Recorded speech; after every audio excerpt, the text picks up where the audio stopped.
nalaman na meron palang 17 martyr shrine. At saka naging excited ako kung ano ang tungkol dito. The 17 Martyrs Shrine pala was located at Coronado Central Elementary School 1 campus. The school site is the exact burial place of the 17 martyrs massacred by the Japanese soldiers during their occupation in the part of the country. There were residents massacred by the Japanese soldiers for allegedly hiding Filipino guerrillas. It all started with the attack of USAFE soldiers towards the Japanese occupying the BAM of the National Land Settlement Administration on November 24, 1942. The attack was led by the Lieutenant Alfredo Garingo. One of the Japanese soldiers was killed in the retaliation, which made the Japanese kill the Filipinos back. The said historical marker for the puok na pinaglibingan ng 17 Pilipinong martir sa Coronadal has been approved by the National Historical Commission of the Philippines. The burial place of the 17 martyrs of Coronadal serves as a historical landmark commemorating the memories and sacrifices of the 17 martyrs killed during the Japanese invasion.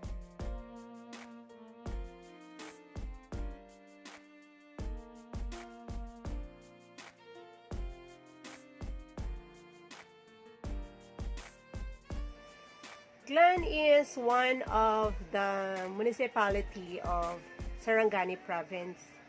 I've been there for several times, but I did not notice this ancestral house of Emilio Alegado, and I am excited to know how Emilio Alegado built this house. If you stroll around Poblacion, your eyes will surely be glued to the ample rows of ancestral houses, standing still and resilient with time. Mostly built in the 1920s, these colonial homes still house stunning collection of antiques and priceless heirlooms handed down from generation to generation. Some of these houses were originally constructed by those colonos who came to Glan, carrying with them furniture pieces and stuff from Cebu. Some of these houses now are occupied or maintained by either third or by fourth generation of the family. If you're lucky, owners will allow you to come inside their homes and let you take a glimpse of its colorful past. But even viewing them from the outside, you absolutely be mesmerized by their high balconies, canopies, cappies, shell windows, collado embroidered walls, and wide wooden staircases. Take your time, lavish your eyes with such vintage style you can only see in Glan. Perhaps the most visited and most photographed ancestral house in Glan is the E. Alegado Ancestral House. It was constructed in 1949 after the Japanese-American War with both Spanish and American architectural influences. Emilio Aldocente Alegado, the one who built it, was the first elected municipal mayor of Glan. He was endeared to his people, that not just a street but also a barangay in Glan was named after him. Visit this home. It is now occupied by Councilor Martin Alegado, grandson of the late Emilio Alegado, and you'll surely be amazed by the intricate collado embroidered walls that abound inside. Of course, antique collection of the family can be seen anywhere too.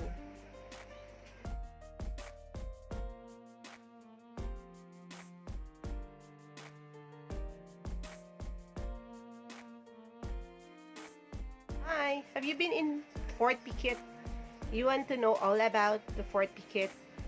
You know, Fort Piquet is an historical landmark built in 1893 of stone masonry as part of the series of military fortification in Mindanao by the Spanish colonial government. It was used by the American colonial government in 1902 and in 1912 to 1945. It was occupied by the Japanese Imperial Army and recovered by the American forces in their advancement to liberate Eastern Mindanao during World War II. The Historical Commission, the National Historical Commission of the Philippines, had declared Fort Piquet as a National Historical Landmark in March 2012. You want to go there? To get there, Fort Piquet is located right at the back of the municipal town hall of Piquet. By air, you can access it by air via General Santos City, Cotabato City, and Davao City. You can also access it by sea via General Santos City, Cotabato City, and Davao City seaports. And by land, you can access it by buses or air-conditioned vans. Davao City, 100 kilometers or 2 hours travel time. You can go there and any means of transportation.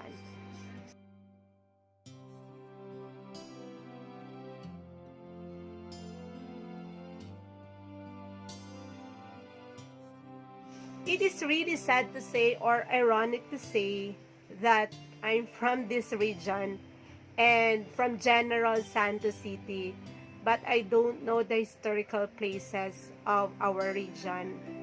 So I was so lucky and happy that I was given a task to research about the different historical places in our region.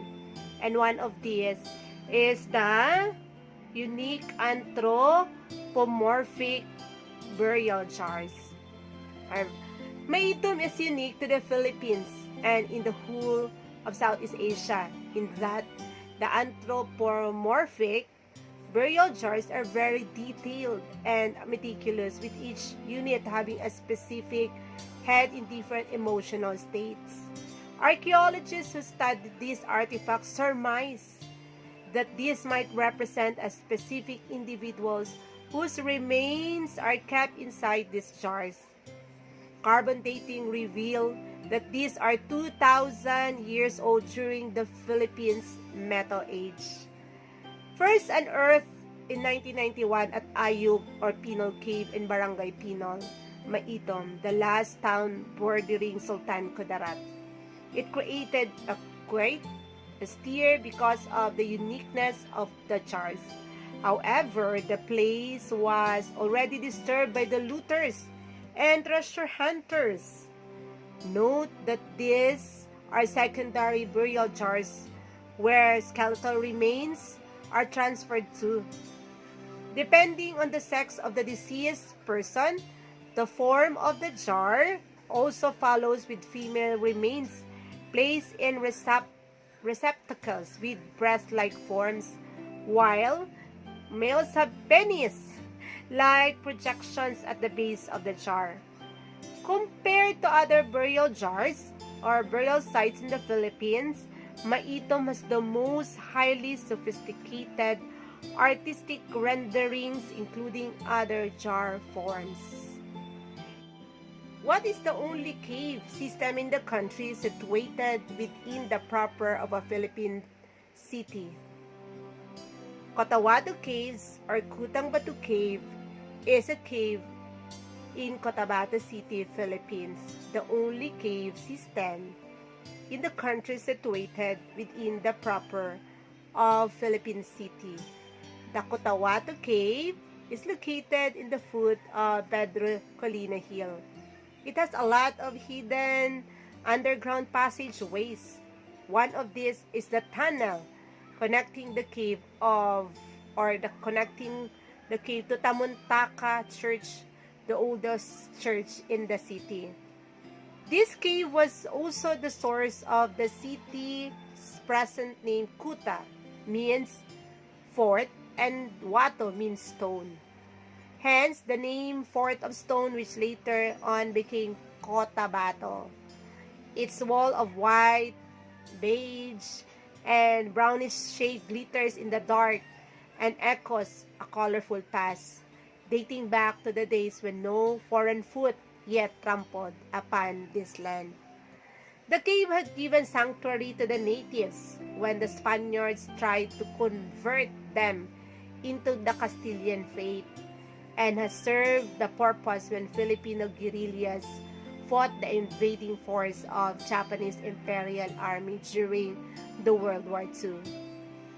When the Japanese firepower proved superior to that of the natives, the cave was then used as an armory and even a garrison. There are 4 entrances in the cave, namely the Provincial Capital Cave, the Bagua Cave, Caverna Espanyol, and the Cueva ni Satur. Have you been in Calaha Cave? To all the people of General Santos City, including me, hindi pa ako nakarating doon. How I wish na makarating ako doon sa Calaha Cave. 10 years ago or 15 years ago, narinig ko na ang about sa Calaha Cave. Gusto kong pumunta, pero I don't know how. Calaha Cave is one of the remaining evidence construction of natural environment due to treasure hunting.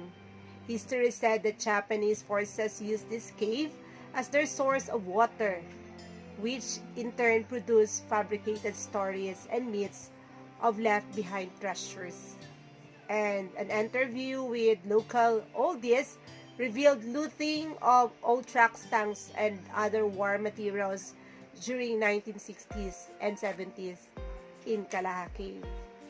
Sana sa darating na mga araw at darating na mga taon, makarating din ako sa Calaha Cave, our very own.